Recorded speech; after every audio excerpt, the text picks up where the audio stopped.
Hello my dear students. मैं आज़ाद sir आपका अपना YouTube channel mentor study point में स्वागत है।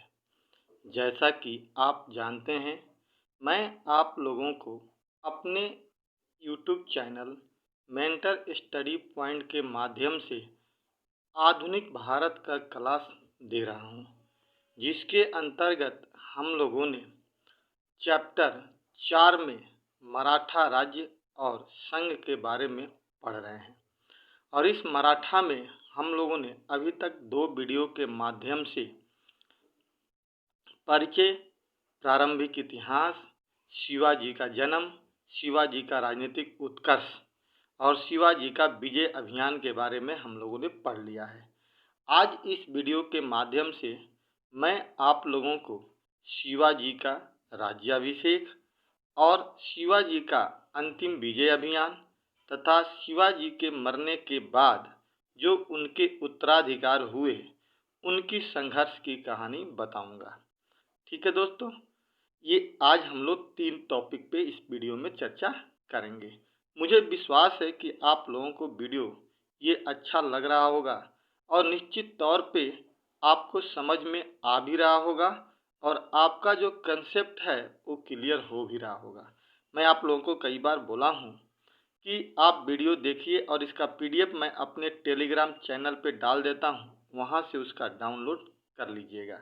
और साथ ही साथ मैं ये भी पूछता रहता हूँ कि अगर आपको वीडियो में कोई प्रॉब्लम या कोई ऐसी बातें समझ में ना आती हो तो आप मुझे पर्सनली भी मैसेज कर सकते हैं और नहीं तो कमेंट में भी बता सकते हैं कि सर यहाँ पे कुछ सुधार करने की ज़रूरत है, तो मैं उस प्रक्रिया में भी सुधार करूँगा, क्योंकि आप लोगों का सहयोग के माध्यम से ही मैं इस यूट्यूब चैनल को आगे बढ़ाना चाहता हूँ। आपका सजेशन मेरे लिए मार्गदर्शन का काम करेगा।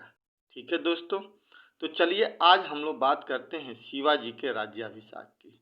आप लोगों को हमने बताया है कि शिवाजी का जन्म 1627 ईस्वी में हुआ था और 1640 ईस्वी में उनकी शादी हो गई थी और वहाँ से उन्होंने अपने राजनीतिक उत्कर्ष और अपने विजय अभियान को आगे बढ़ाया और फिर आगे बढ़ते हुए कैसे वो मुगलों से लड़ते हुए 1670 ईस्वी तक पहुँचते हैं, सूरत की दूसरी लूट तक। यहाँ तक हमने आपसे चर्चा किया था। उसके बाद अब शिवाजी चाहते हैं कि मैं अपना राज्याभिषेक कराऊं और छत्रपति शिवाजी के नाम से आगे बढ़ूं।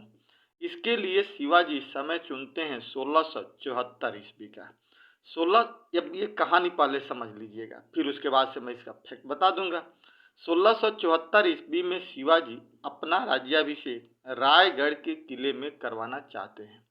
ठीक, और इसके लिए वो काशी से प्रसिद्ध विद्वान विशेश्वर भट्ट, जिसे हम गंग भट्ट के नाम से भी जानते हैं, उन्हें बुलाते हैं और उनके साथ बहुत सारे लोग भी आते हैं। कहा जाता है ऐसा कि 50,000 पंडितों के घर के लोग गए थे, जिसमें लगभग 4 महीने तक भोजन का प्रक्रिया चलता रहा उनके राज्याभिषेक के दौरान और बड़ी ही धूमधाम से शिवाजी का राज्याभिषेक हुआ।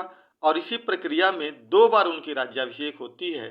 एक बार राज्याभिषेक होती है और कुछ ही समय के बाद उनकी माँ की मृत्यु हो जाती है, जो उनकी माँ जीजाबाई होती है। उनकी मृत्यु के बाद शिवाजी को लगता है कि कहीं ना कहीं पूजा पाठ या अन्य विधियों में कहीं दिक्कत हुई, तो दोबारा वो फिर से अपना राज्याभिषेक करवाते हैं और उसके लिए फिर से दूसरे पंडित निश्चलपुरी गोसाई को बुलाते हैं।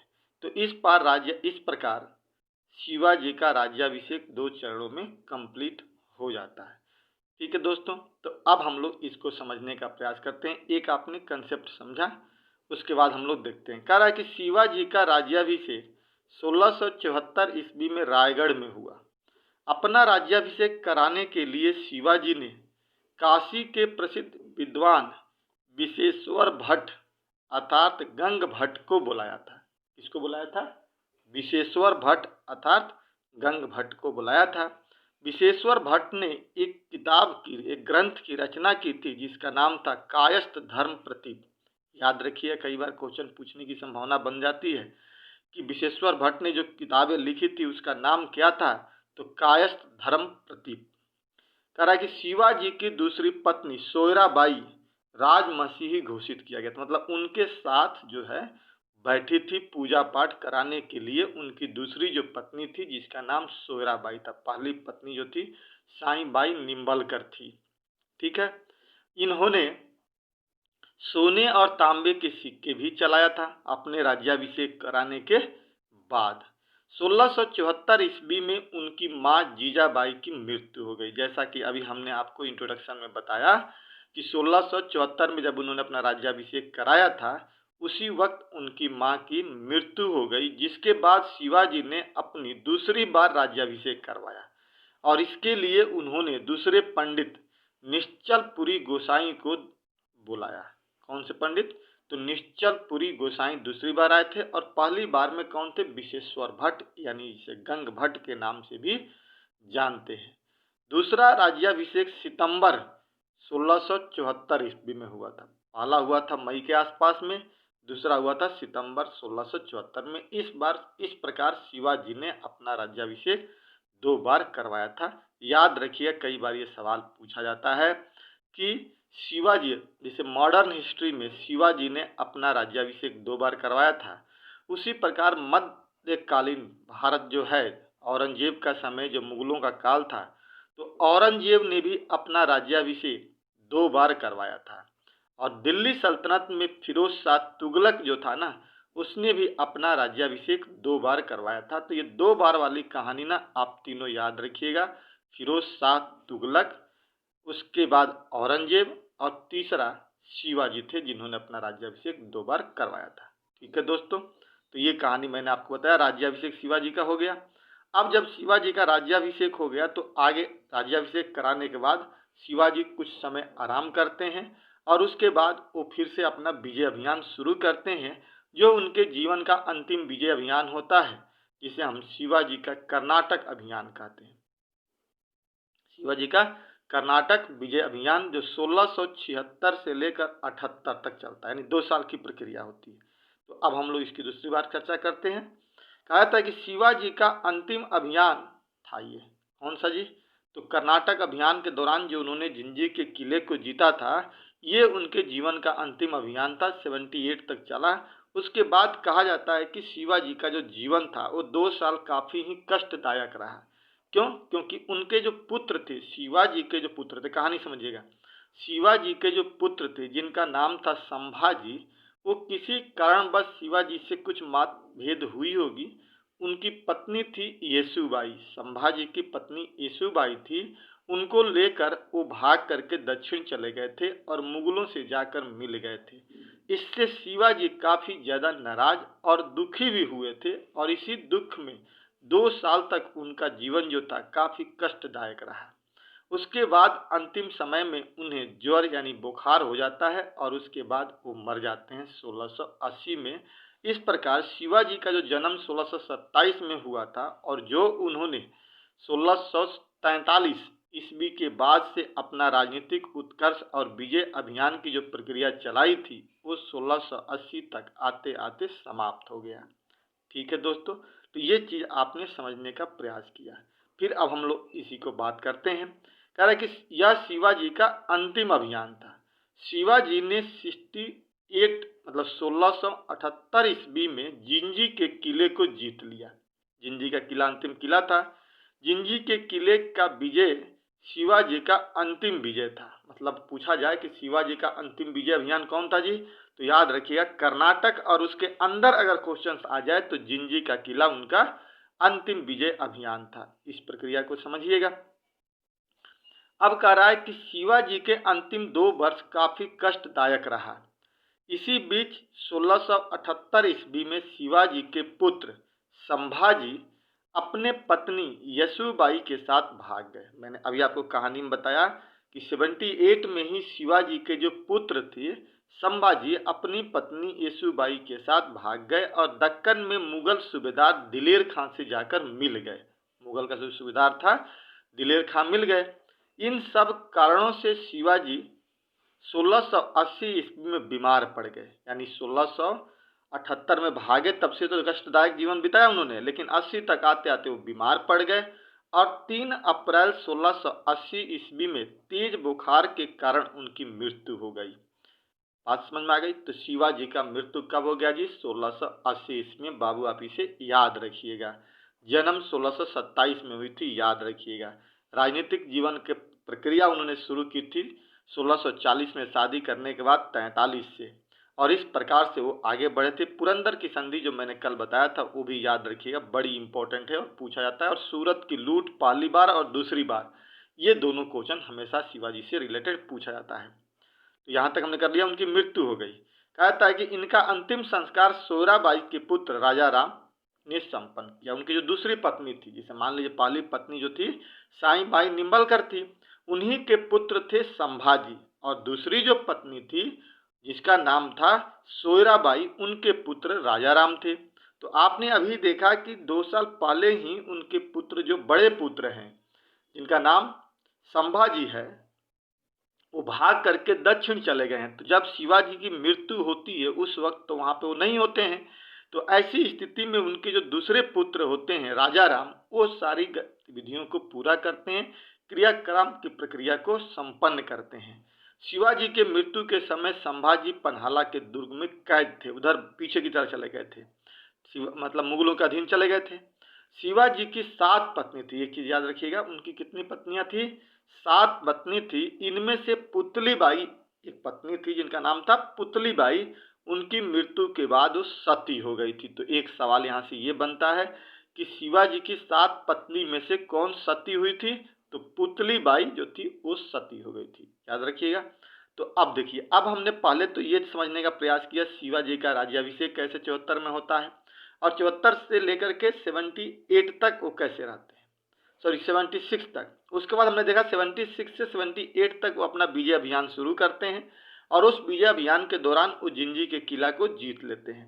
फिर 78 में ही उनके पुत्र भाग जाते हैं। उसके बाद वो कष्टदायक जीवन शुरू होता है, और 80 तक आते आते उनकी मृत्यु हो जाती है। और मृत्यु के बाद उनके जो दूसरे पुत्र होते हैं राजा राम, वो उनकी क्रियाकलाप करते हैं और गद्दी पर वही बैठ जाते हैं। शिवाजी की 7 पत्नी थी, इसमें से अंत एक पत्नी थी जिसका नाम था पुतलीबाई, वो उनकी मृत्यु के बाद सती हो गई थी। ये बेटा आप याद कर लीजिएगा, ठीक है। आगे अब हम लोग बात करते हैं। बिल्कुल मैं आराम से आपको समझाने का प्रयास कर रहा हूँ। एक बार भी अगर वीडियो देखते हैं और PDF वहाँ से डाउनलोड कर लेते हैं टेलीग्राम से, तो आपका ये कंसेप्ट बहुत आसान से क्लियर हो जाएगा। अब देखिए, अब आता है बात शिवाजी के उत्तराधिकारी की।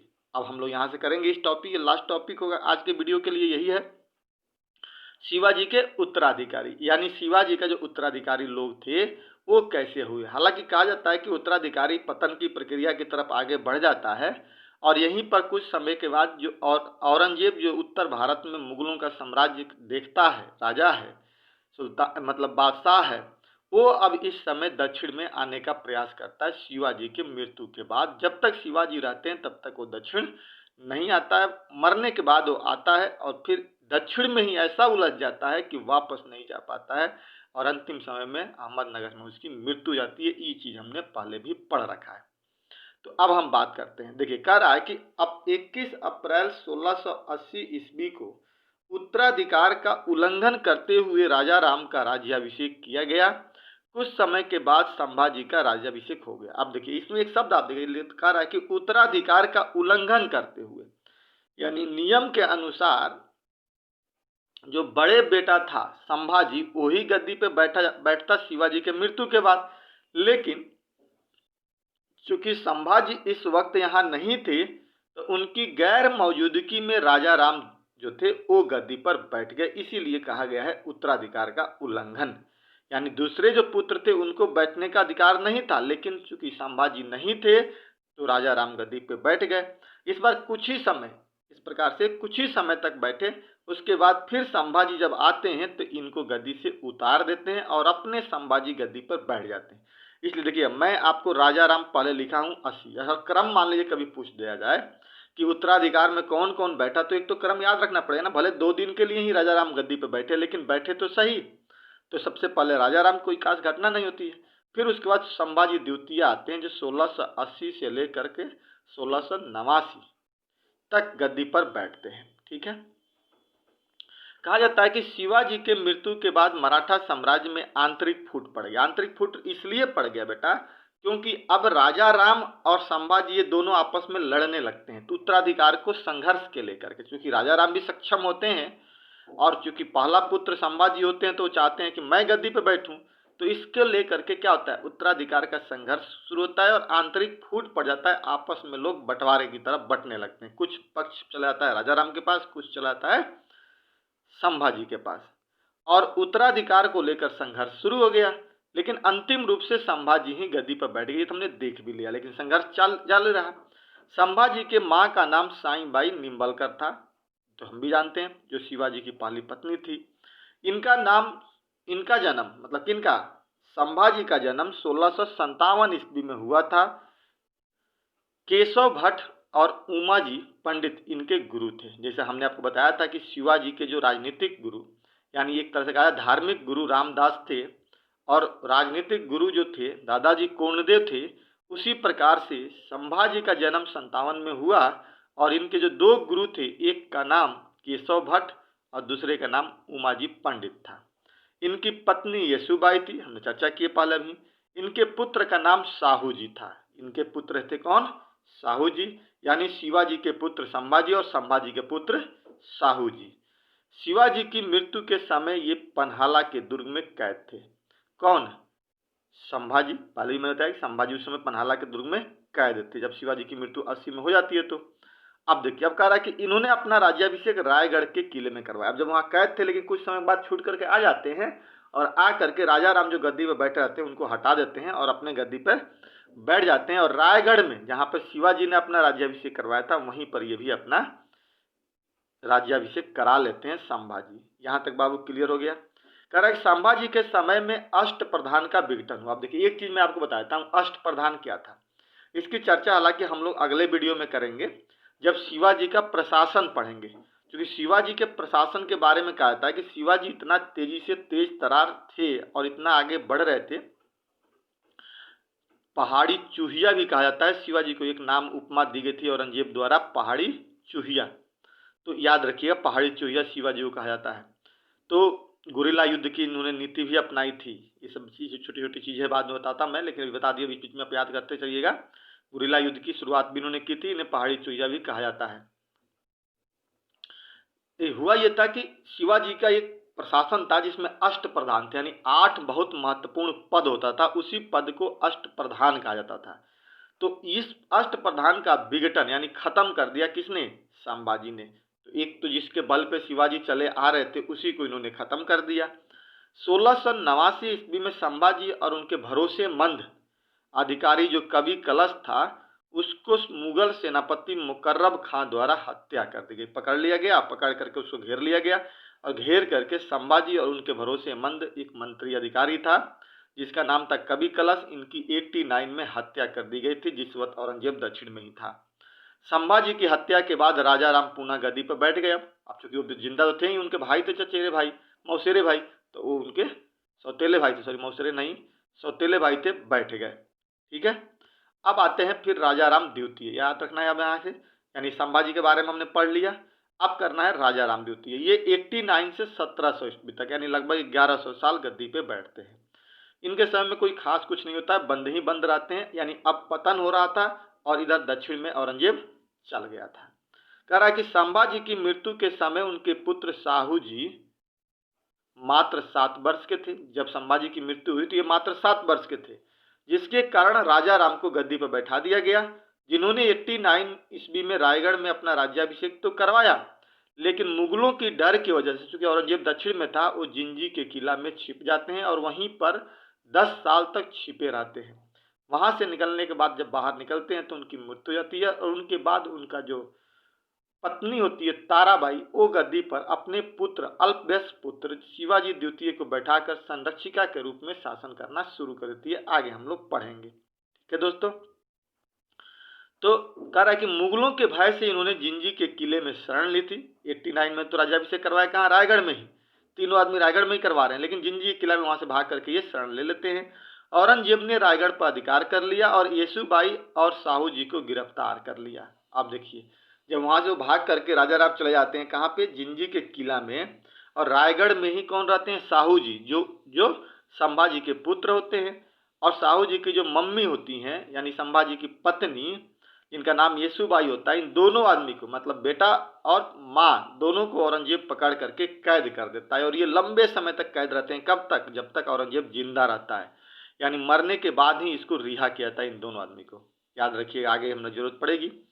ठीक, दोनों आदमी को पकड़ करके ये कैद कर लेता है। यहाँ तक कोई दिक्कत, ये बात आपको समझ में आई होगी कि अब राजा राम कैसे यहाँ पे रहते हैं, जिंजी किला में अभी भी कैद है। 8 वर्षों तक राजा राम जिंजी के किला में कैद रहे, छिपे रहे। 1698 में राजा राम ने सतारा को अपनी राजधानी बनाया और वहां से भाग करके निकल गए। 1700 ईस्वी में इनकी मृत्यु हो गई और इन्होंने एक नए पद प्रतिनिधि बनाया था। ठीक है, यानी इनकी मृत्यु हो गई थी। ठीक है, मृत्यु हो गई और एक नया पद का इन्होंने सृजन किया था, जिस पद का नाम था प्रतिनिधि। ठीक है, याद रखिए, कभी कभार ऐसे क्वेश्चन उतना आता नहीं है। अब जब इनकी 1700 ईस्वी में मृत्यु हो जाती है राजा राम की, तो अब इनका एक पुत्र होता है जिसका नाम होता है शिवाजी द्वितीय। और वो क्या होता है, बहुत बालक होता है, तो उसको गद्दी पे बैठा करके उनकी जो मम्मी होती हैं शिवाजी द्वितीय की, यानी राजा राम की पत्नी ताराबाई, वो संरक्षिका के तौर पे शासन करने लगती है। ठीक है, तो आप देखिए, कह रहा है कि राजा राम की मृत्यु के बाद उसका अल्पवयस्क पुत्र शिवाजी द्वितीय शासक बना और ताराबाई उसकी संरक्षिका बनी। इनके समय में मराठों का उत्कर्ष थोड़ा सा ऊपर हुआ, मतलब जो पतन हो रहा था वो धीरे धीरे बढ़ना शुरू हो गया, लेकिन ज्यादा कोई खास फायदा नहीं हुआ। ताराबाई यहाँ पे शासन करती रही। 1707 ईस्वी में औरंगजेब की मृत्यु हुई। अब देखिए, अब इधर कहानी थोड़ा सा जोड़ लेते हैं कैसे क्या होता है। अब 1707 ईस्वी में जब औरंगजेब की मृत्यु हो गई तो उसका पुत्र गद्दी में बैठा। हमने मुगलों के पतन में पढ़ रखा है, बहादुर शाह प्रथम। उसने क्या किया कि साहू जी को रिहा कर दिया और उनकी मम्मी को रिहा कर दिया। यानी साहू जी और येसुबाई दोनों जो थे वो 1707 में रिहा हो गए और रिहा होकर के वो दक्षिण चले गए। और जा करके, अब सुनिए कहानी यहाँ से, जा करके उन्होंने ताराबाई से कहा कि मेरे पिताजी पहले गद्दी पे बैठे हुए थे तो नियम के अनुसार उत्तराधिकार का हक मेरा बनता है, लेकिन चूंकि मैं नहीं था और मैं कैद था तो आपने अपने पुत्र को गद्दी पे बैठा दिया, ये अलग बात है, लेकिन अब आप पुत्र को गद्दी से हटा दीजिए और जो ये गद्दी है वो मुझे दे दीजिए। ये बात कौन कहा, साहू जी ने ताराबाई से कहा। अब सवाल यहाँ बेटे की थी, ताराबाई का बेटा गद्दी पे बैठा हुआ था शिवाजी द्वितीय, लालच थी पद का, ताराबाई ने इस बात को स्वीकार नहीं किया। ऐसी स्थिति में, अब सुन लीजिए कहानी पूरा, ऐसी स्थिति में 1707 ईस्वी में दक्षिण में खेड़ा नामक स्थान पर, खेड़ा के नामक स्थान पर एक युद्ध होता है जिसे खेड़ा का युद्ध कहते हैं। कब होता है बेटा, 1707 ईस्वी में खेड़ा नामक स्थान पर एक युद्ध होता है और उस युद्ध में साहू जी ताराबाई को पराजित करने में सफल हो जाते हैं।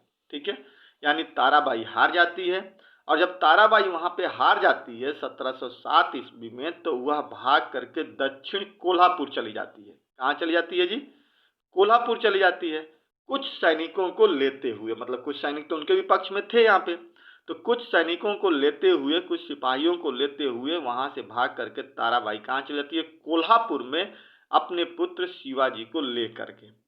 ठीक है, यहाँ तक कोई दिक्कत। उसके बाद कुछ समय के बाद शिवाजी की मृत्यु हो जाती है। शिवाजी द्वितीय जो होते हैं ना, उनकी मृत्यु हो जाती है, जो ताराबाई के पुत्र होते हैं। अब ऐसी स्थिति में कोई और दूसरा व्यक्ति क्या होता है, उत्तराधिकार के लिए खड़ा नहीं होता है और ऐसी स्थिति में क्या होता है, साम्राज्य का एक व्यक्ति अधिकारी हो जाता है जिसका नाम होता है साहू जी। ठीक, अब साहू जी 1708 में, वो 7 में उधर चली गई है, 8 में अपना राज्याभिषेक को क्या करते हैं, करवाते हैं और राज्याभिषेक करवाने के बाद गद्दी पे बैठ जाते हैं। 8 में बैठने के बाद वो एक नया पद बनाते हैं जिस पद का नाम होता है सेना करते, यानी एक नया पद का सृजन करते हैं, सेना करते, अर्थात सेना का निर्माण करने वाला। क्या हुआ बेटा, सेना करते का मतलब हुआ सेना का निर्माण करने वाला।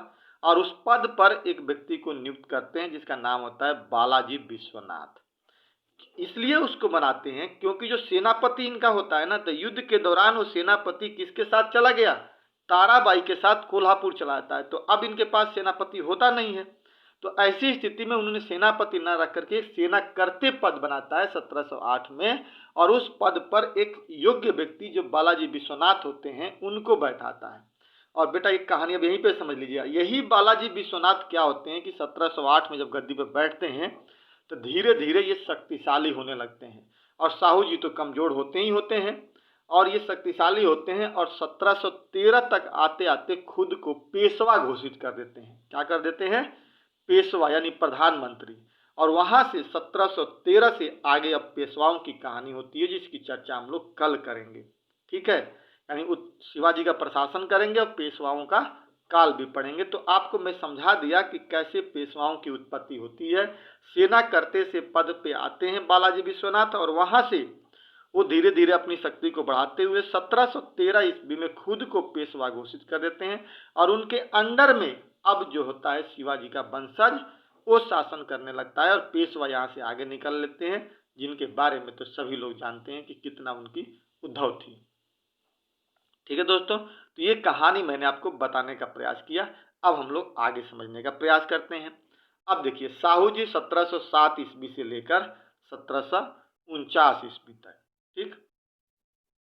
कह रहा है कि साहू जी संभाजी के पुत्र थे। 1707 में साहू जी और ताराबाई के बीच खेड़ा नामक स्थान पर युद्ध हुआ, जिसमें ताराबाई पराजित हुई और महाराष्ट्र पहुंच गई, यानी दक्षिण में चली गई, कोल्हापुर। याद रखिए कहाँ चली गई, दक्षिण में कोल्हापुर चली गई, हार गई।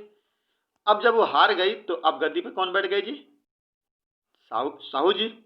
कह रहा है कि साहू जी ने सतारा को अपनी राजधानी बनाई और यहीं पर अपना राज्याभिषेक भी कराया।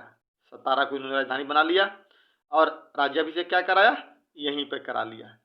इन्होंने एक नया पद सेना करते यानी सेना को संगठित करने वाला, अभी बताया था मैंने ना कि एक नया पद इन्होंने बनाया जिसका नाम था सेना करते यानी सेना को संगठित करने वाला पद बनाया, और इस पर बालाजी विश्वनाथ को नियुक्त किया।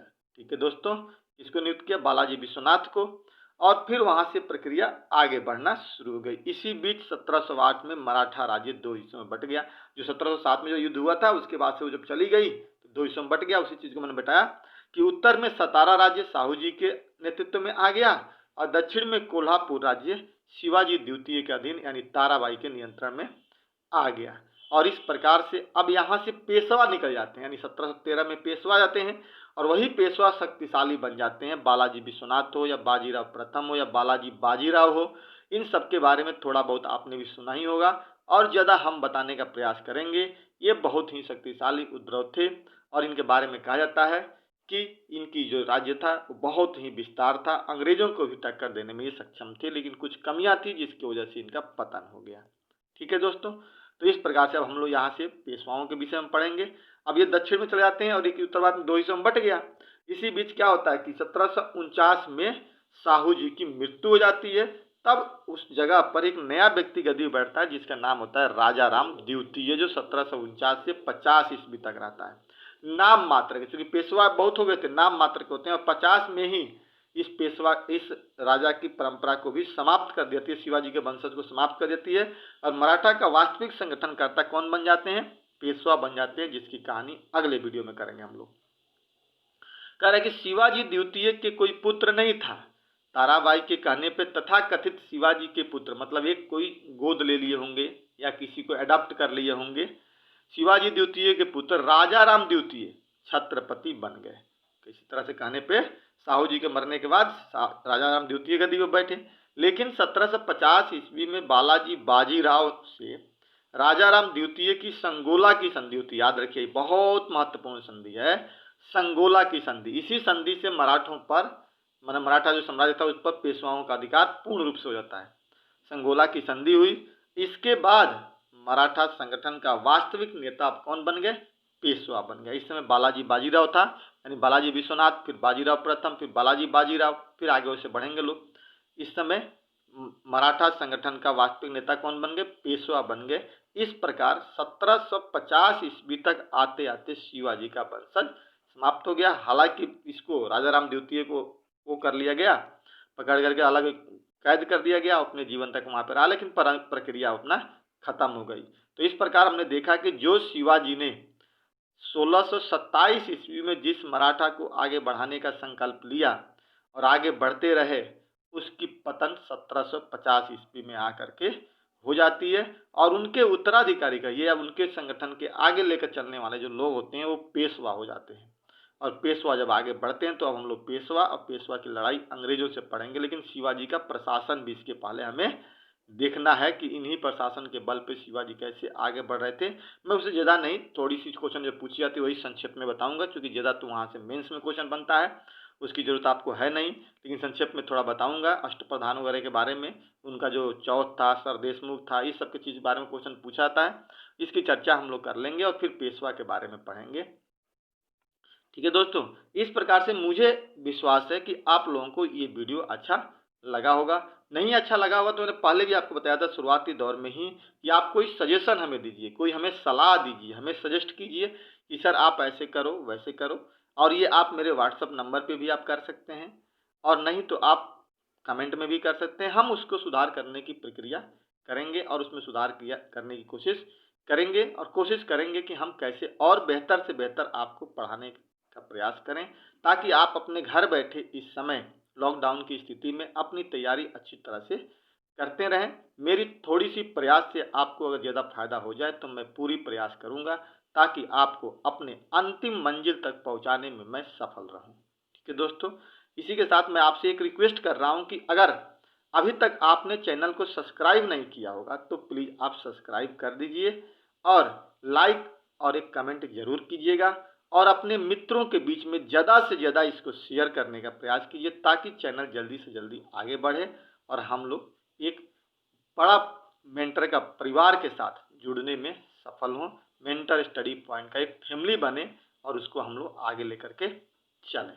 ठीक है, आपको पता होगा दोस्तों कि मेंटर का मतलब ही होता है सलाहकार, परामर्शदाता, यानी एक ऐसा व्यक्ति जो किसी व्यक्ति का करियर के बारे में सोचता हो और करियर के बारे में बताता हो, सलाह देता हो, उसी को हम लोग मेंटर कहते हैं। और मैं तो यही जानता हूं कि मेंटर में जितने भी इस चैनल के लोग जुड़े हुए हैं वो सब एक दूसरे की सलाह देते हैं और उनकी करियर के बारे में बताते हैं। तो यही एक मेंटर का फैमिली है, जिसे हम लोग मेंटर ग्रुप कहते हैं। ठीक है दोस्तों, तो आप लोगों को मैं यहीं पर अपना वीडियो समाप्त करता हूँ। जय हिंद, जय भारत।